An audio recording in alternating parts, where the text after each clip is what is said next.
Kita akan coba mengganti LCD Samsung A10s. Oke, untuk kondisi fisik dari Samsung ini sendiri cukup memprihatinkan. Oke, di sini gelap, di bawahnya nongol cuman garis-garis ya. Kalau yang di atas ini sudah sangat lumayan memprihatinkan. Oke, kita langsung saja bongkar, dan jika kita lihat, perhatikan casingnya sendiri ini bengkok teman-teman ya. Oke, cekung. Oke, kelihatan ya, casingnya bengkok. Semoga saja ini nanti LCD-nya nge-fresh ya ketika kita pasang dan lem ya.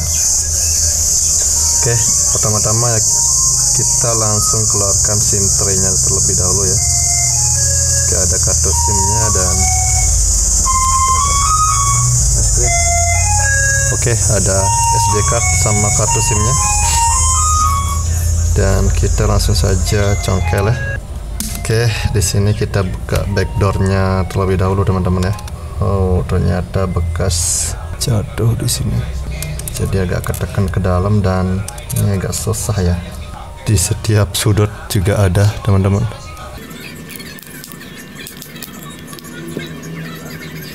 Hati-hati, di sini ada fingerprint. Kita lihat apakah fingerprintnya menggunakan fleksibel di backdoornya atau benar ternyata ada fleksibel di backdoornya. Dan mesti bongkar dulu fleksibelnya.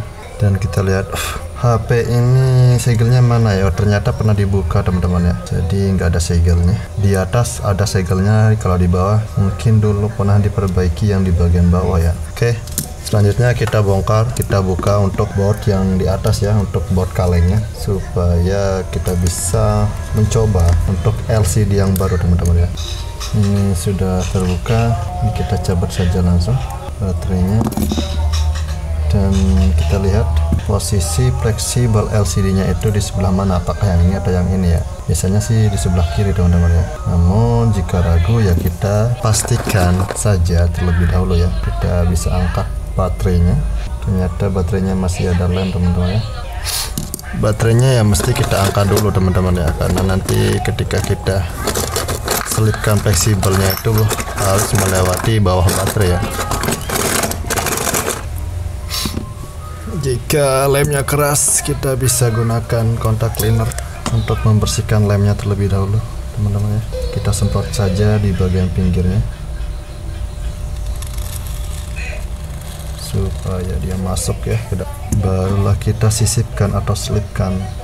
Oke, ternyata agak keras teman-teman. Jika kita lihat di bagian baterainya ini enggak ada congkelannya teman-teman ya. Jadi kita congkelnya secara manual seperti ini.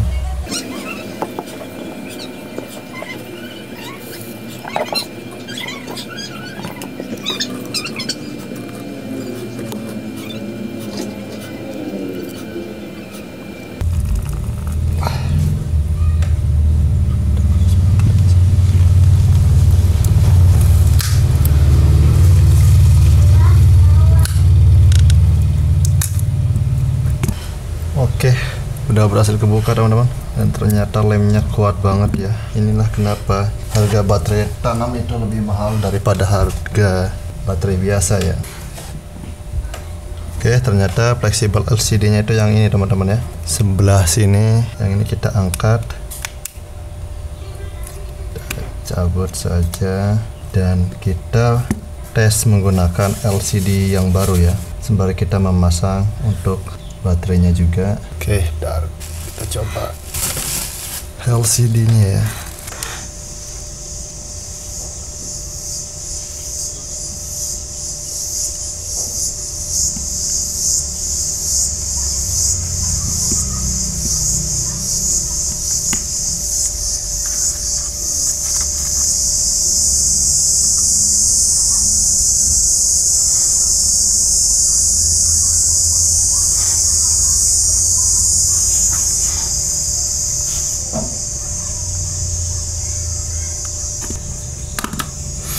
Oke, nyala teman-teman ya.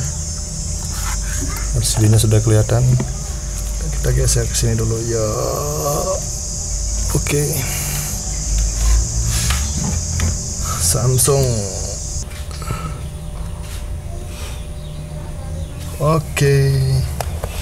Dan ternyata di sini sih, dan ternyata kita langsung disuguhkan dengan wallpaper binaragawan. Susah banget anjir. Set. Oke, layar sentuh aman. Kita tekan tombol. Oke, panggilan darurat 1 2 3 4 5 6 7 8 9. Oke. Sebelum kita melakukan pemasangan LCD, kita wajib coba terlebih dahulu teman-teman ya, supaya kita tahu kondisi dari LCD yang kita beli itu seperti apa ya. Walaupun LCD-nya baru, ya siapa tahu nanti kan, karena yang baru di toko itu kan pengirimannya itu pasti numpuk teman-teman ya. Jadi dia nggak dikirim satu-satu ya, pasti dia ditumpuk. Jadi ya kita harus lihat dulu kondisinya seperti apa ya. Jadi jika normal seperti ini dan nampil layar sentuhnya aman, ya kita tinggal pasang saja ya. Dan sebelum melakukan pemasangan, kita juga harus paskan dulu nanti ya teman-teman ya. Sebelum dilem, kita harus cek terlebih dahulu di frame-nya ya, karena frame-nya sendiri ini bengkok teman-teman ya. Kita lihat dulu, kita paskan dulu sebelum dilakukan pengeleman ya. Oke, sekarang kita matikan terlebih dahulu untuk HP-nya ya. Matikan dulu. Pola kado nih. Langsung saja kita mode barbar on. Oke, LCD-nya kita amankan dulu. Kita amankan dulu untuk LCD-nya teman-teman ya. Dan baterainya kita amankan juga. Ini kita bersihkan dulu nanti. Dan kita gunakan blower untuk pembukaan LCD ini teman-teman ya. Untuk setelan blower sendiri ya seperti biasa, kita gunakan setelan yang hangat-hangat saja. Dan untuk anginnya 3, panasnya bisa 2,5 atau 1 juga bisa ya. Kita pakai 1,5 saja dan kita tunggu sampai blowernya hangat, kemudian kita tembak teman-teman ya. Oke, kita tembak langsung teman-teman di bagian pinggir-pinggir LCD tersebut ya, karena untuk lemnya itu berada di pinggir-pinggir ini teman-teman ya. Oke, terus saja tembak sampai lemnya lunak ya. Dan seperti biasa ya, jangan diam di satu tempat, karena itu akan mengakibatkan LCD-nya malah justru akan rusak parah ya. Walaupun pada dasarnya LCD-nya sudah rusak, namun jika kita melakukan metode seperti ini, ketika membongkar atau membuka LCD yang masih bagus, ketika ingin melakukan penggantian touchscreen, kita mesti hati-hati ya teman-teman ya. Namun kita lihat di sini untuk touchscreen-nya sudah jadi satu ya teman-teman dengan LCD-nya. Oke, di sini sudah ada celah sebelumnya. Kita congkel dari atas saja teman-teman, karena posisi fleksibelnya itu berada di bawah ya. Nah, karena ini sudah pernah jatuh dan kecongkel sendiri untuk LCD-nya ya, jadi untuk pembukaan ini cukup gampang.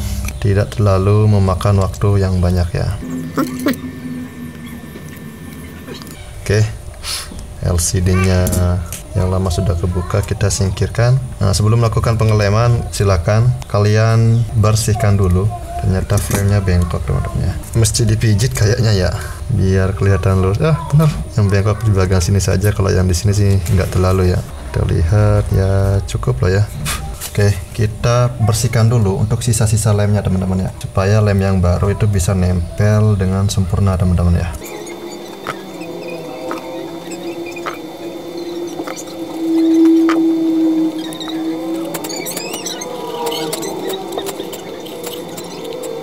Ternyata selama LCD-nya itu kebuka, ini malah banyak debu yang nempel ya di bagian pinggir-pinggirnya teman-teman ya. Ini kita pastikan dia bersih supaya dia bisa nempel dan rapat dengan bagus ya.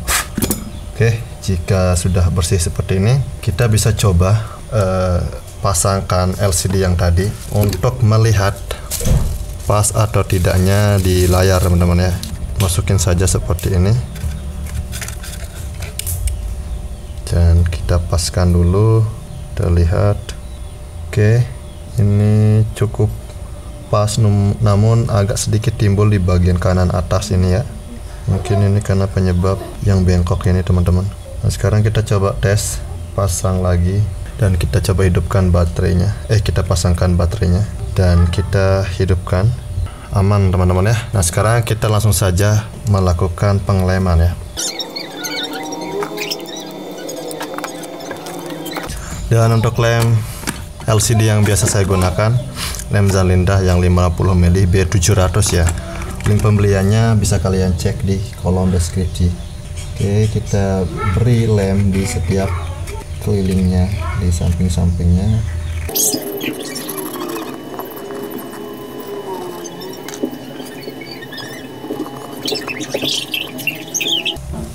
Oke, jika sudah, kita langsung saja pasang LCD-nya teman-teman ya. Kita lihat apakah LCD sebelumnya itu menggunakan lem atau tidak. Oke, ternyata dia pakai lem ya. Berarti kita mesti lem juga untuk bagian fleksibel yang bawah ini teman-teman ya, supaya dia tidak kebuka atau loncat-loncat sendiri ya. Untuk lemnya kita bisa gunakan isolasi atau double tape. Oh, ini lemnya. Ternyata sudah ada lemnya. Oke, berarti kita nggak perlu pasang isolasi lagi ya. Nah, selanjutnya kita masukin pelan-pelan ke sini ya teman-teman.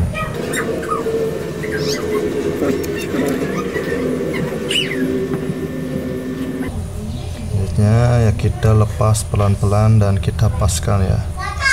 Oke, jika dirasa sudah pas ya, kita tinggal pencet-pencet pelan-pelan saja bagian pinggir-pinggirnya.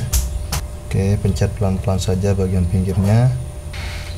Kita bisa menambahkan atau menggunakan karet ya untuk mengeratkan atau menguatkan teman-teman ya. Untuk karet di sini saya menggunakan ikat rambut ya. Nah, karet dari ikat rambut kita lakukan seperti ini, dan kita kasih karet juga di setiap sudut atau kelilingnya ya.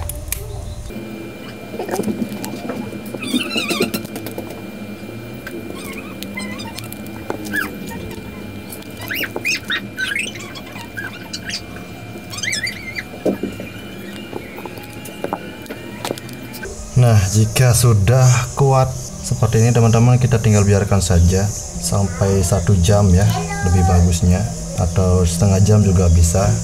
Nah, jika sudah kering, kalian buka karetnya dan pasang baterai dan kaleng penutupnya ya, seperti biasa ya. Jadi cuma segitu doang teman-teman ya. Dan seperti itulah cara kita mengganti LCD yang pecah teman-teman ya, atau membongkar LCD dengan LCD yang baru ya. Oke, sampai ketemu di video selanjutnya. Assalamualaikum warahmatullahi wabarakatuh.